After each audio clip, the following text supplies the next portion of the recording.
ମୁଁ ଥିଲି ତେନ୍ତୁଳି ଖୁଣ୍ଟି ବିଡିଓ ନବରଙ୍ଗପୁର ଜିଲ୍ଲାରେ। ହୁଁ ସେତେବେଳେ ମୁଁ ବାହା ହେଇନଥାଏ।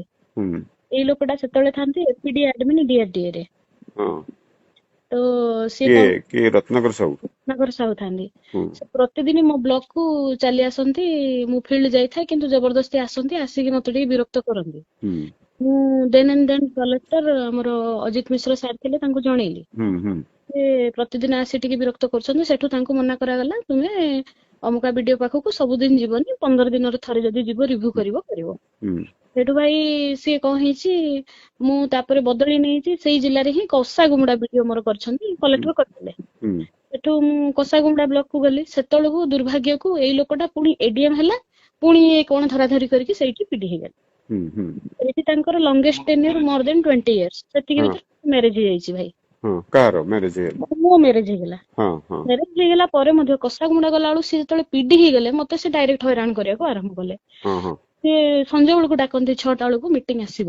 ହଁ ଅନ୍ୟମାନେ ଯାଆନ୍ତି, ମୁଁ ଥରେ ଦିଥର ଗଲି, ମତେ ଟିକେ ହାରାସ କଲା ଭଳିଆ କଥାବାର୍ତ୍ତା କଲେ। ପୁଣି ହୁଁ ପ୍ରତିଥର ଏମିତି ଡାକିଲେ, ସବୁ ମିଟିଂ ରେ ମତେ ମାନେ ବହୁତ ଖରାପ କଥା ଗୁଡା କହନ୍ତି। ହଁ ହଁ ଯେହେତୁ ତାଙ୍କ କଥା, ରାତି 8ଟା ଯାଏ ବସ ବୋଲି ହଇରାଣ କରନ୍ତି। ପୁଣି ହଁ ମତେ ସେଇ ବ୍ଲକ କୁ ଫେରିବା ଅସୁବିଧା ହୁଏ। ହୁଁ ତ ମୁଁ ଏମିତି ଗୋଟେ ଦିଟା ମିଟିଂ ଯେତେବେଳେ ମୁଁ ଆଉ କୁଇଟ୍ କଲି, ଗଲିନି, ମୁଁ କଲେକ୍ଟରଙ୍କୁ ଜଣେଇଲି। ସେ କଲେକ୍ଟରଙ୍କୁ ନିଜ ଆଡକୁ ନେଇଗଲେ, କହିଲେ ଇଏ କାମ କରୁନି, ଇଏ କରୁନି। କିନ୍ତୁ ଜିଲ୍ଲାରେ ମୋ ବ୍ଲକ ଟା ଫାଷ୍ଟ ହଉଥିଲା। ହୁଁ ତାରି ଭିତରେ ଏଇ କୋଭିଡ ପରିସ୍ଥିତି ଆସିଛି। ହୁଁ ସବୁ ଆମେ ଟଙ୍କା ଦେଇଛେ। ସିଏ ଗୋଟେ ମିଛ ଆଲିଗେସନ କଲେ ମୋ ନାଁରେ, ନା ଇଏ କୋଭିଡ ଟଙ୍କା ସବୁ ଖାଇ ଯାଇଛନ୍ତି। ହୁଁ ସିଏ ଏମିତି ଯେତେବେଳେ କଲେ, ମୁଁ ସେଇ ଜିଲ୍ଲାକୁ ଛାଡିଦେଲି, ବାଧ୍ୟ ହେଲି। ଏ ଲୋକ ସହିତ ଆଉ ହବନି। ସେ ହୁଁ ମତେ ସବୁ ମିଟିଂ ରେ ମତେ ଟର୍ଚର କରି ହାରାସ କରିକି ଖରାପ କଥା ଗୁଡା କୁହନ୍ତି। ହୁଁ ତାପରେ ସେ ମତେ ଏମିତି କଲେ, ମୁଁ ସେଇଠୁ ଜିଲ୍ଲା ଛାଡିକି କୋରାପୁଟ ଜିଲ୍ଲାକୁ ବଦଳି ନେଲି। କୋରାପୁଟ ଜିଲ୍ଲାକୁ ଯାଇ 2 ମାସ ହେଇଛି, ସେ ଜାଣିଲେ ଯେମିତି ପୁଣି ବିଡିଓ ହେଇକି ବସିଛି ନାରାୟଣପାଟଣାରେ, ଭଲ ହେଲାଣି, କଲେକ୍ଟରଙ୍କ ସହିତ ଭଲ ଟର୍ମ ଅଛି। ପୁଣି ସେଇଠୁ ସେ ଲେଖା ଲେଖି କରି ମୋ ନାଁରେ ମିଛ ଆଲିଗେସନ କରିକି କହିଲେ, ନାଇଁ 45 ଲକ୍ଷ ଖାଇ ଦେଇଛନ୍ତି କୋଭିଡ ଟଙ୍କା, ଆଉ ବିଡିଓ ନିଜେ ଖାଇଛନ୍ତି, ଏମିତି କହି ମିଛ ଆଲିଗେସନ କରି ମତେ ସସ୍ପେଣ୍ଡ କରେଇଦେଲେ। ତାପରେ ମୁଁ ଦୌଡିଲି ସିଏମ ଙ୍କୁ। ମୁଁ ହୁଁ ସିଏମ ଙ୍କ ପାଖକୁ ଗଲି। ସେଠି ତାଙ୍କର ସବୁ ଫ୍ରେଣ୍ଡ ଥିଲେ। ସିଏ ମାନେ କୋଉ ଇୟର ର କଥା ଘଟଣା? ଏଇ ଘଟଣା ଭାଇ 2021-22 ର କଥା ମୁଁ କହୁଛି। 2021-22 ହଁ ଠିକ। ସେ 2022 ରେ ମୁଁ ସେଠୁ ଯେତେବେଳୁ ମତେ ଇଏ କରାହେଲା, ମୁଁ ଯାଇକି ସିଏମ ଙ୍କ ଗ୍ରିଭାନ୍ସ ରେ ମୁଁ ତାଙ୍କ ବିରୁଦ୍ଧରେ ଦେଲି। ହୁଁ ସେ ମତେ କୋଭିଡ ରେ ଟଙ୍କା ମାଗିଥିଲେ।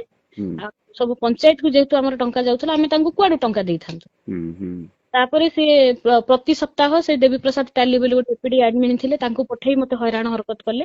ହୁଁ କରିକି ମାନେ ଏମିତି କଲେ, ଶେଷକୁ ମୋର ମାନେ ଛୁଆଟା ମିସକେରେଜ ହେଇଗଲା, ମୋ ନୂଆ ଆରେ ବାହା।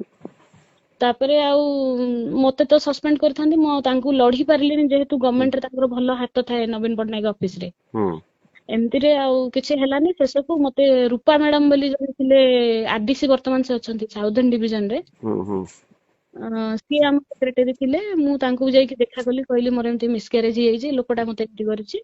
ରୂପା କିଏ? ରୂପା ମିଶ୍ର? ରୂପା ମିଶ୍ର, ରୂପାରୋଶନ ସାହୁ ଭାଇ। ରୂପାରୋଶନ ସାହୁ, ଓହୋ ରୂପାରୋଶନ ସାହୁ। ହଁ ହଁ, ସିଏ ବୁଝିଲେ କିନ୍ତୁ। ହୁଁ ହୁଁ ହଁ, ସେ ମତେ ବହୁତ ହେଲ୍ପ କଲେ। କରିବାରୁ ମୁଁ ସେଇଠୁ ପୁଣି ରିଷ୍ଟ୍ରିଟ୍ ହେଇକିରି ପୁଣି ଚାକିରି କଲି। ତ ଓହୋ ଏ ହାରାସମେଣ୍ଟ ଯେହେତୁ ମୋର ପ୍ରୋସିଡିଂ ଚାଲିଥିଲା, ମୁଁ ଆଉ କେସ୍ କରିପାରିଲିନି। ସେ ମିଡିଆ ଫିଡିଆ ଧରିକି ବହୁତ ହଇରାଣ କଲେ। କିନ୍ତୁ ପରବର୍ତ୍ତୀ ଡେଟରେ ମୋର ଡିପି ଟା ପୁରା କ୍ଲିୟର ହେଲା। ପୁରା ସବୁ ପ୍ରମାଣ ମୁଁ ଦେଲି ଯେ ମୋର ମାନେ ଟଙ୍କା ଖାଇବାର ମୋର କାହିଁ ସୁଯୋଗ? ଏ ତ ହୁଁ ସରପଞ୍ଚ ମାନଙ୍କୁ ଦିଆ ହେଇଥିଲା ନା ଦାୟିତ୍ୱ, ସେମାନେ କଲେକ୍ଟର ଡିକ୍ଲେୟାର କରାହେଇଥିଲା। ହୁଁ ତାଙ୍କ ମନି ସେମାନେ ହ୍ୟାଣ୍ଡେଲ କରୁଥିଲେ, ତ वी आर नॉट ରେସ୍ପନ୍ସିବଲ ଫର ହୁଁ ଦ୍ୟାଟ। କିନ୍ତୁ ଏଇ ଲୋକଟାର ଯେହେତୁ କ୍ରୁଦୃଷ୍ଟି ଥିଲା, ହୁଁ ମତେ ପ୍ରତିଥର ଯୋଉ ମାନେ ଖରାପ ଭାଷାରେ ଅଶ୍ଳୀଳ ଭାଷା ପୁରା ପ୍ରୟୋଗ କରିକି ମିଟିଂ ରେ ସବୁ ଗାଳି କରୁଥିଲା। ଆଜ୍ଞା, ଆଉ ହଁ କରିକି ପୁରା ମେଣ୍ଟାଲ ହାରାସ କରିକି ଆଇ ଲଷ୍ଟ ମାଇ ଚାଇଲ୍ଡ। ଆଉ ମୋର ପ୍ରଥମ ଛୁଆଟା ଖରାପ ହେଇଛି ତା ଯୋଗୁଁ ଆଉ। ଏବେ କୋଉଠି ଅଛନ୍ତି ଆପଣ? ଦାୟିତ୍ୱରେ କଣ? ଏବେ ମୁଁ କଳାହାଣ୍ଡିରେ ଥିଲି। ସେଠିକାର ଚେୟାରମ୍ୟାନ ସହିତ କଥାବାର୍ତ୍ତା କରିକି ପୁରା ମୋ ଗାଡିର ଡୋରରେ 5 ଲକ୍ଷ ଟଙ୍କା ରଖିଲେ। ସେ କେସ୍ ଟା ଶୁଣିଥିବେ ଆପଣ ଭାଇ। ନା ନା। ଏଇଟା ଗୋଟେ ଭିଜିଲାନ୍ସ କେସଟେ ହେଲା। କାହାର? ଭିଜିଲାନ୍ସ କେସ୍ କଲେ ଆପଣଙ୍କର? ମୋ ନାଁରେ। ହଁ, ହଁ ପୁଣି ମୋ ଡୋରରେ ଟଙ୍କା ଥୋଇଦେଲେ। ଟଙ୍କା ଥୋଇକି କହିଲେ ଆପଣ ରଖିଛନ୍ତି, ତାର ବି କିଛି ପ୍ରମାଣ ନାହିଁ।